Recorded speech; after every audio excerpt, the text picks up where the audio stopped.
Sodium chloride. So sodium chloride का preparation कैसे किया जाए? बेसिकली NaCl का प्रिपरेशन तो हमने मेटलर्जी के अंदर देखा था कि हम NaCl का जो एक्सट्रैक्शन करते हैं वो बेसिकली सी वाटर से करते हैं। डाउन सेल प्रोसेस हमने इसके लिए काम में लिया था, तो वहां से हम इसे प्रिपेयर कर सकते हैं। तो NaCl का जब प्रिपरेशन हम करेंगे तो NaCl की प्रिपरेशन के लिए जो हम कंपाउंड यूज कर रहे हैं वो है हमारे पास सी वाटर। सी वाटर में अबंडेंट अमाउंट में प्रेजेंट होता है सोडियम, अबंडेंट अमाउंट में। तो वहां से जब आप उसका एवेपोरेशन करेंगे तो सी वाटर के एवेपोरेशन पे आपको मिलता है NaCl। खास बात यह है यहाँ पर कि सोडियम क्लोराइड जो है इसमें पोटेशियम क्लोराइड और CaCl2 की होती है इम्प्योरिटी। तो CaCl2 की इंप्योरिटी इसमें प्रेजेंट होगी, KCl प्रेजेंट होगा, MgCl2 भी प्रेजेंट होगा। सर नॉर्मली NaCl जो है उसका कोई ऐसा प्रॉपर्टी नहीं होता कि वो मॉइस्चर एब्जॉर्ब करे। डेफिनेटली वो इंप्योरिटीज की वजह से ही मॉइस्चर एब्जॉर्ब करता है। बिल्कुल, इसीलिए कई बार देखते हैं कि अपना जो नमक होता है उसमें बेसिकली वेटनेस नहीं आनी चाहिए, लेकिन जो इंप्योरिटीज होती है उसकी वजह से उसके अंदर वेटनेस आ जाती है। बिल्कुल, इसलिए कहा भी जाता है कि प्योर NaCl जो है उसमें डेलिक्यूसेंट नेचर नहीं है, लेकिन जो MgCl2 KCl वगैरह की जो इंप्योरिटीज है उनकी वजह से ये जनरेट हो जाती है। तो स्टूडेंट्स एक चीज ध्यान रखिए कि अल्कली मेटल में से अल्कली मेटल क्लोराइड में केवल एक LiCl ऐसा सॉल्ट है जो कि मॉइस्चर एब्जॉर्ब करता है, डेलिक्यूसेंट नेचर शो करता है, यानी हाइड्रेट का फॉर्मेशन कर लेता है। LiCl मॉइस्चर एब्जॉर्ब करके बना लेता है LiCl.2H2O। लेकिन अगर बाकी किसी अल्कली मेटल क्लोराइड की हम बात करें तो अल्कली मेटल क्लोराइड में किसी में भी ये प्रॉपर्टी नहीं है LiCl के अलावा कि वो मॉइस्चर एब्जॉर्ब करे। रीजन इसका ये है यहाँ पर कि लिथियम जो है, लिथियम का साइज होता है स्मॉल, और स्मॉल साइज कैटायन होने की वजह से लिथियम मॉइस्चर एब्जॉर्ब कर लेता है, पोलराइजेशन पावर इसकी होती है हाई। लेकिन सोडियम, पोटेशियम, रुबिडियम, सीजियम के क्लोराइड अगर आप लें तो ये मॉइस्चर एब्जॉर्ब नहीं करते लार्ज साइज कैटायन होने के कारण। तो ये चीज ध्यान रखिए कि प्योर NaCl में किसी टाइप का डेलिक्यूसेंट या हाइग्रोस्कोपिक नेचर नहीं होता, मॉइस्चर एब्जॉर्ब नहीं करते हैं। लेकिन इनमें जो इंप्योरिटी मिलती हैं MgCl2, CaCl2, इन इंप्योरिटीज की मॉइस्चर एब्जॉर्ब करने की टेंडेंसी होती है, जिसकी वजह से ये NaCl जो है वो इसमें ये प्रॉपर्टी आपको देखने को मिलती है कि ये मॉइस्चर एब्जॉर्ब कर लेता है। बट वो NaCl की खुद की प्रॉपर्टी नहीं है, वो इंप्योरिटीज की प्रॉपर्टी है। प्योर NaCl लिया है मॉइस्चर एब्जॉर्ब नहीं करेगा, इम्प्योर NaCl है तो उसमें प्रेजेंट इंप्योरिटी की वजह से वहां पर मॉइस्चर एब्जॉर्ब हो जाती है। तो ये चीज थोड़ा सा ध्यान रखेंगे। सेकंड A यानी कि अल्कली अर्थ मेटल, इनके जितने भी क्लोराइड बनते हैं वो सबके सब हाइड्रेट फॉर्म कर लेते हैं, सबके सब मॉइस्चर एब्जॉर्ब करने की टेंडेंसी शो करते हैं। तो चलिए बात करते हैं NaCl के बारे में। इन इंडिया कॉमन सॉल्ट यानी NaCl की हम बात कर रहे हैं, is generally obtained by evaporation of sea water। तो sea water का जब evaporation किया जाएगा तब आपको मिलेगा NaCl। Calcium chloride and magnesium chloride are impurities present in the common salt. तो कॉमन सॉल्ट यानी NaCl में जो मेजर इंप्योरिटीज प्रेजेंट हैं वो हैं magnesium chloride and calcium chloride. तो ये चीज आपको थोड़ा सा ध्यान रखना है। It is used to prepare freezing mixture in laboratory, यानी ice common salt mixture is called freezing mixture। freezing mixture का बेसिकली यूज क्या है? तो सर फ्रीजिंग मिक्सचर यूज कहां पर करेंगे हम? बेसिकली फ्रीजिंग मिक्सचर जो अपन पढ़ते हैं कि लिक्विड सॉल्यूशन का जो चैप्टर आता है उसके अंदर कॉलिगेटिव प्रॉपर्टीज पढ़ते हैं। बिल्कुल। तो डिप्रेशन इन फ्रीजिंग पॉइंट एक कॉलिगेटिव प्रॉपर्टी होती है, वहां पे सॉल्ट का जब एडिशन करते हैं तो फ्रीजिंग पॉइंट में डिक्रीमेंट आता है जी। तो वहां पे ये यूज में लिया जाता है एज ए सॉल्ट के फॉर्म में। बिल्कुल।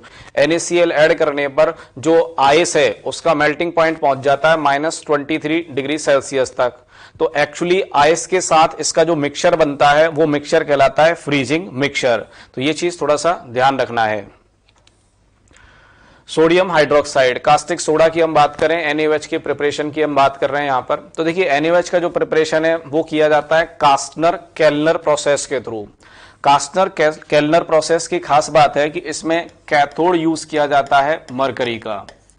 तो मरकरी कैथोड यूज करते हैं आप, और जो ग्रेफाइट है यानी कार्बन का आप यूज करते हैं एनोड। तो पहली चीज तो ये दिमाग में रखनी है। खास बात है यहां पर मरकरी कैथोड। NaCl का एक्वस सॉल्यूशन यूज किया जाता है। इस NaCl के एक्वस सॉल्यूशन का किया जाता है इलेक्ट्रोलाइसिस। अब इसका इलेक्ट्रोलाइसिस अगर करें तो आपको आयंस मिलेंगे Na+, Cl-, H+, OH minus. Sir mercury का कैथोड है, तो इस मरकरी कैथोड पर Na+ और H+ दोनों में से पहले कौन मूव करेगा? बेसिकली मरकरी का कैथोड ही हमने इसलिए लिया है कि Na+ वहां पे इजीली मूव कर सके। अगर यहाँ इनर्ट इलेक्ट्रोड हम काम में लेते तो H+ पहले कैथोड पे पहुंचता, तो Hg का लेने का यूटिलिटी ये है कि Na+ वहां पे जाएगा, वहां पे जाके Na+ रिड्यूस होगा, रिड्यूस होके ये बनाएगा Na, और Na जो है वो Hg के साथ अटैच होके सोडियम का अमलगम फॉर्मेशन कर देता है।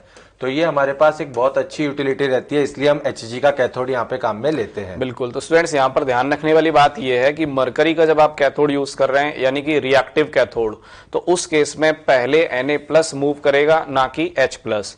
तो जब ये Na+ वहां मरकरी कैथोड पे जाएगा तो इलेक्ट्रॉन एक्सेप्ट करेगा, इलेक्ट्रॉन एक्सेप्ट करके पहले बनाएगा Na, फिर ये Na मरकरी के साथ रिएक्शन करके बनाता है अम्लगम, और ये जो अम्लगम है इसकी रिएक्शन की जाती है वाटर के साथ। वाटर के साथ रिएक्शन करने पे आपको मिलता है NaOH, मरकरी कोई इफेक्ट नहीं होता, साथ में आपको मिलती है हाइड्रोजन गैस। तो ये चीज आपको ध्यान रखनी है। इस तरीके से यहां पर NaOH प्योर फॉर्म में आप प्रिपेयर कर लेते हैं। मरकरी इनसॉल्युबल है, अलग से सेपरेट कर लेंगे मेटल को, हाइड्रोजन गैस है बाहर निकल जाएगा, तो आपके पास बचा क्या? NaOH।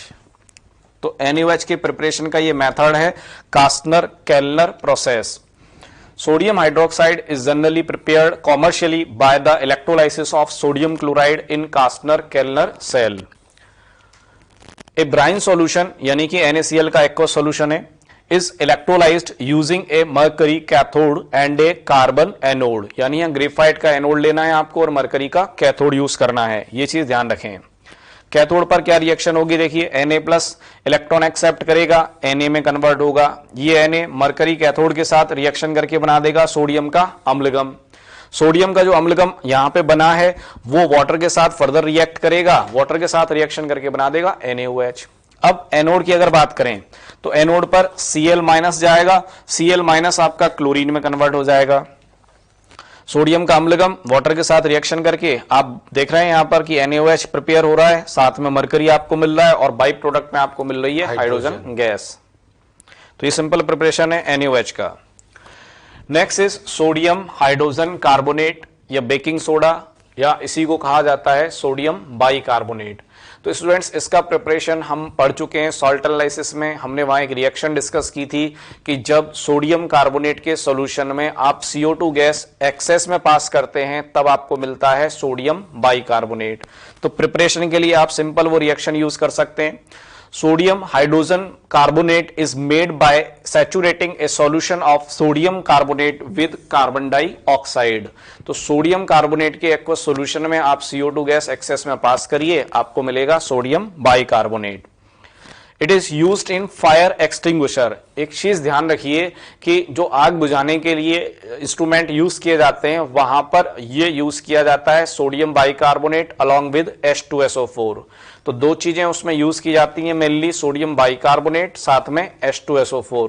ये क्वेश्चन जेईई में आ चुका है, फायर एक्सटिंग्विशर में कौन सा कंपाउंड सोडियम का यूज किया जाता है, तो थोड़ा सा इसको दिमाग में रखें। तो ये देखिए प्रिपरेशन, सोडियम कार्बोनेट वाटर, साथ में आपने लिया CO2 गैस एक्सेस में आपने पास किया तो आपको मिला sodium bicarbonate. Sodium bicarbonate water में पार्शियली सॉल्युबल होता है, यानी कुछ अमाउंट तो इसका सॉल्युबल होगा और कुछ अमाउंट इनसॉल्युबल रहेगा, यानी पीपीटी बनाएगा, ध्यान रखें। Next is potassium carbonate K2CO3। तो स्टूडेंट्स हमने थोड़ी देर पहले ये डिस्कस किया था कि K2CO3 का प्रिपरेशन सॉल्वे अमोनिया प्रोसेस के थ्रू नहीं किया जा सकता, क्योंकि वहां पर NaHCO3 की तरह जब KHCO3 का प्रिपरेशन आप करते हैं तो KHCO3 वाटर में होता है सॉल्युबल, जिसको आप सेपरेट नहीं कर पाएंगे। तो K2CO3 का प्रिपरेशन किया जाता है ली ब्लैंक प्रोसेस के थ्रू। ली ब्लैंक प्रोसेस में हम बेसिकली क्या करते हैं, ली ब्लैंक प्रोसेस में सबसे पहले तो फॉर्म किया जाता है K2SO4। उस K2SO4 की रिएक्शन की जाती है फिर वहां पर कैल्शियम कार्बोनेट के साथ में लिया जाता है carbon.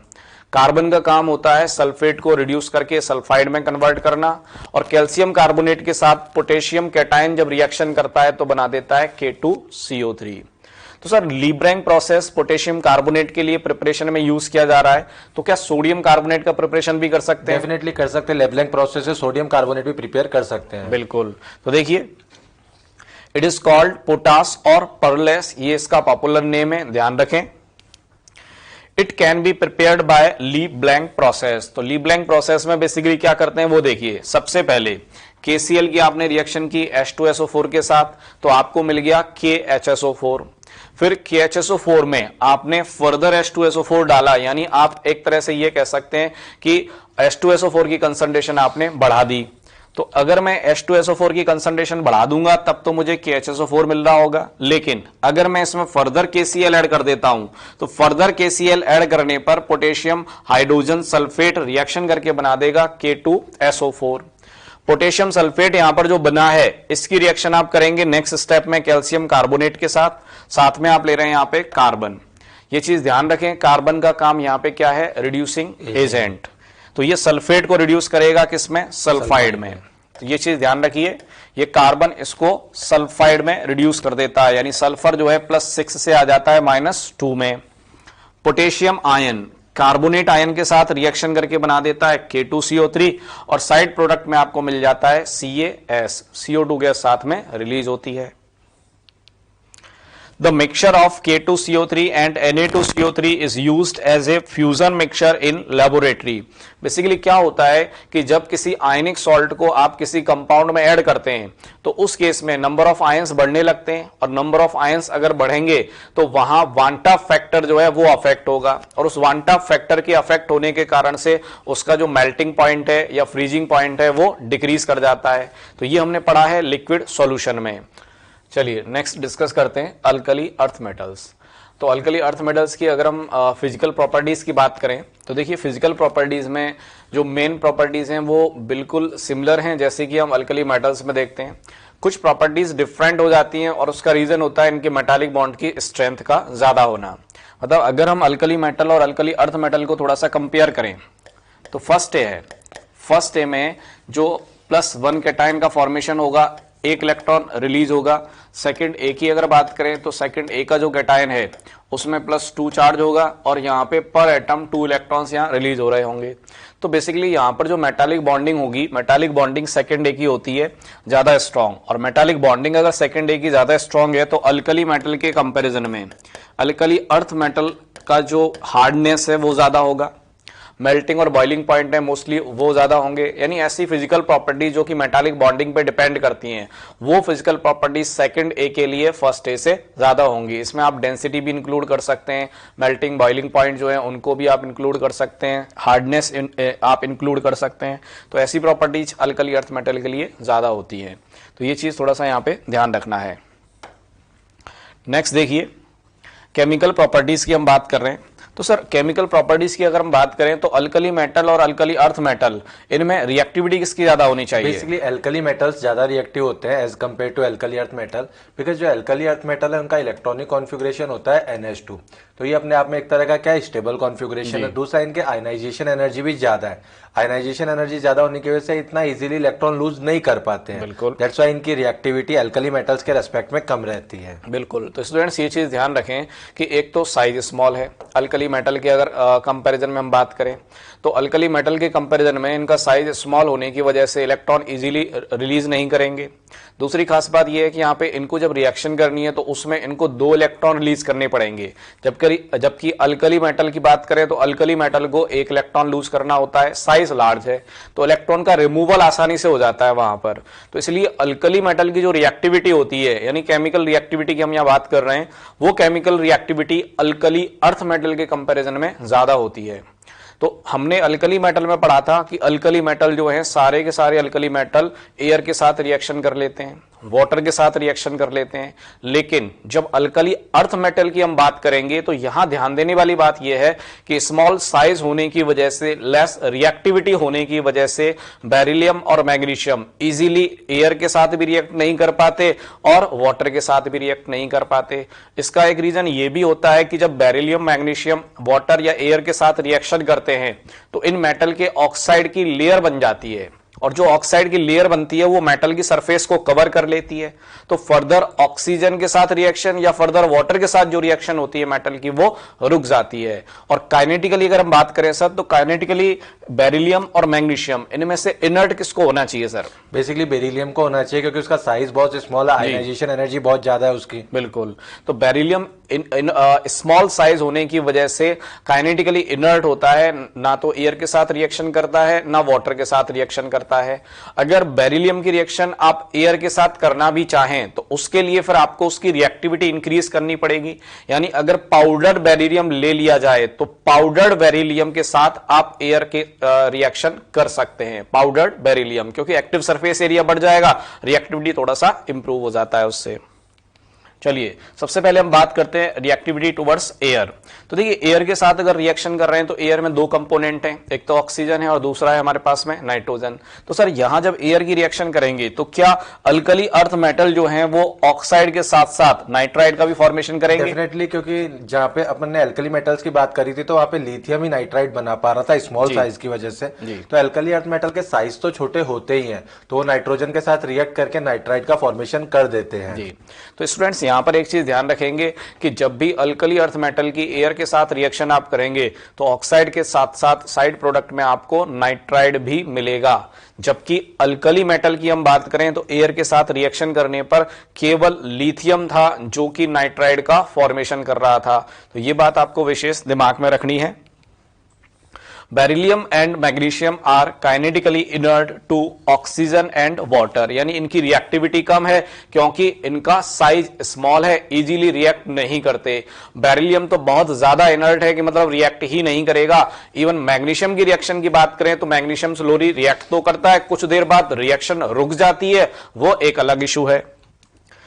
However, powdered beryllium burns brilliantly on ignition in air to give BeO and Be3N2। ये बात दिमाग में रखनी है कि अगर मैंने सॉलिड बेरिलियम ले रखा है तो वो एयर के साथ रिएक्शन नहीं कर पाएगा, लेकिन अगर मैंने पाउडर्ड बेरिलियम ले रखा है तो एक्टिव सरफेस एरिया बढ़ने की वजह से वो रिएक्ट कर लेता है। हम बात कर रहे हैं यहां पर रिएक्टिविटी टुवर्ड्स वाटर। तो वाटर के साथ रिएक्टिविटी की अगर बात करें तो बेरिलियम मैग्नीशियम जो हैं इनकी रिएक्शन वाटर के साथ में इजीली नहीं हो पाती। बेरिलियम वाटर के साथ रिएक्शन नहीं करता, मैग्नीशियम रिएक्शन करता है लेकिन ऑक्साइड के लेयर बन जाने की वजह से इनकी रिएक्शन कुछ देर बाद रुक जाती हैं। तो आप ऐसा कह सकते हैं कि beryllium magnesium do not react with water significantly. तो alkali earth metal form hydroxides and liberate hydrogen on reaction with water. तो ये तो नॉर्मल रिएक्शन है कि आप अल्कली मेटल की रिएक्शन करिए चाहे अल्कली अर्थ मेटल की रिएक्शन करिए, वाटर के साथ रिएक्शन करेंगे तो मेटल हाइड्रोक्साइड आपको मिलेगा, साथ में हाइड्रोजन गैस आपको मिलेगी। तो M+2H2O MOH whole twice plus hydrogen, तो मेटल हाइड्रोक्साइड आपको मिलेगा, साथ में हाइड्रोजन मिलेगी। यहां ध्यान रखने वाली बात यह है कि beryllium is inert towards water, यानी इजीली ये बेरिलियम वाटर के साथ रिएक्शन नहीं करता है।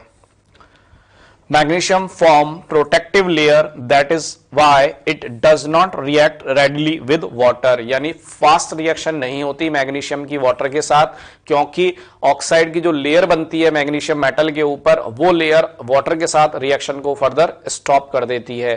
तो ये पॉइंट यहां पर ध्यान रखने की जरूरत है। Next is reactivity towards the halogen. तो अगर अल्कली अर्थ मेटल की हम बात करें तो अल्कली अर्थ मेटल हैलोजन के साथ रिएक्ट करके हैलाइड्स का फॉर्मेशन करते हैं, लेकिन जैसा कि हमने पढ़ा बेरिलियम की रिएक्टिविटी कम है, वाटर के साथ भी इजीली रिएक्ट नहीं कर पा रहा, एयर के साथ भी इजीली रिएक्ट नहीं कर पा रहा। तो बेरिलियम क्लोराइड की अगर हम बात करें BeCl2, तो BeCl2 इजीली फॉर्म नहीं होता लेस रिएक्टिविटी की वजह से। तो देखिए कैसे हम फॉर्म करेंगे BeCl2 को।